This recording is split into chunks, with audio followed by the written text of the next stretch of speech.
এটা বেসিক্যালি আমি যে কারণে আমি সংসদ সদস্য হতে চাই, আমি দীর্ঘদিন রাজপথে কাজ করি। এটা হচ্ছে নারীর যে মানে আমাদের সংরক্ষিত নারী আসনের মূল লক্ষ্যটাই হচ্ছে নারীদের কণ্ঠস্বরকে জাতীয় পর্যায়ে তুলে ধরা। আমরা মনে করি নারীরা যাদের অভিজ্ঞতা আছে, তাদের সমস্যা আছে, সম্ভাবনা আছে, এগুলাকে জাতীয় পর্যায়ে আমাদের তুলে ধরতে হবে। যে অনেক সময় দেখা যায় যে কোনো যোগ্য জায়গায় নারীদেরকে বসতে দেওয়ার কথা হলে তারা বলে যে যোগ্য নেতৃত্ব নাই। তো এইখানে যে নারীরা যে অনেক যোগ্য, সেই যোগ্য নারীদেরকে যোগ্য স্থানে বসানোর জন্যই আমার মূল থিম, যে আমি নারীদেরকে নিয়ে সেই জায়গায় পৌঁছতে চাই।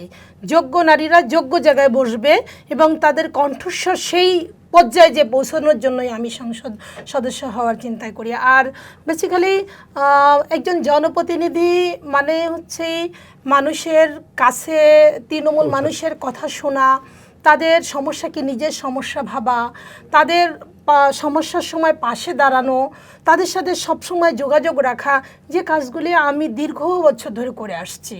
তো এ কারণে আমার মনে হয়েছে যে কাজটি আমি তৃণমূলে বসে করছি, এই কাজটিকে জাতীয় সংসদের মতন মহান সংসদে নিয়ে পৌঁছাতে হবে, যে জাতীয়ভাবে এইটাকে ফোকাস করানোর জন্য।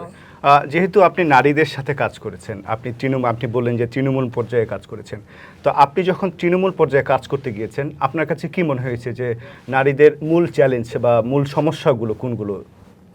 নারীদেরকে মূল সমস্যা যেগুলো আমার কাছে মনে হয় সেটি হচ্ছে যে প্রথমত নারীর নিরাপত্তা, এবং নারীর নিরাপত্তাটাই হচ্ছে বেসিক সমস্যা। কারণ নারী হওয়ার কারণে অনেক সময় নিরাপত্তাহীনতার মধ্যে ভোগে।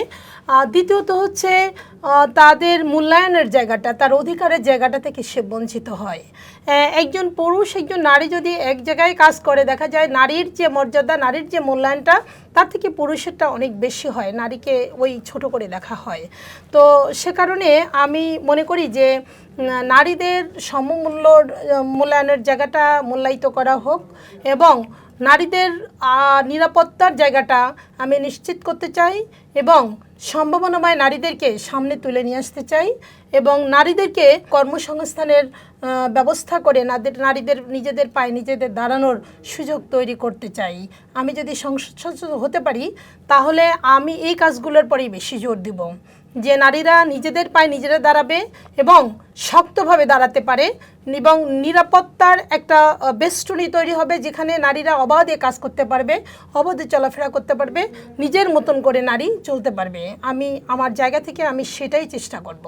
চমৎকার বলেছেন। অর্থাৎ আপনার মূল কথা হচ্ছে যে নারীর যদি অর্থনীতির জায়গাটা যদি তারা স্বাবলম্বী হয় তাহলে কিন্তু নারীরা মূল স্ট্রিমে যেতে পারবে। সেটা গেল নারীদের সমস্যা। এখন আপনি যে আসন থেকে লড়ছেন বা যে আসন থেকে মনোনয়ন প্রত্যাশা করছেন, আপনি কি মনে করছেন যে আপনার সেই আসনে কি কি সমস্যা, মূল সমস্যাগুলো কি? আমাদের এখানে মূল সমস্যা হচ্ছে নারীদের নিজেদের অধিকার থেকে তারা বঞ্চিত, প্রথম সমস্যা। তারপরে নারীদের মধ্যে উদ্যোগ গ্রহণ করে যে উদ্যোগকে বাস্তবায়ন করবে সেই পরিবেশ আমাদের নাই।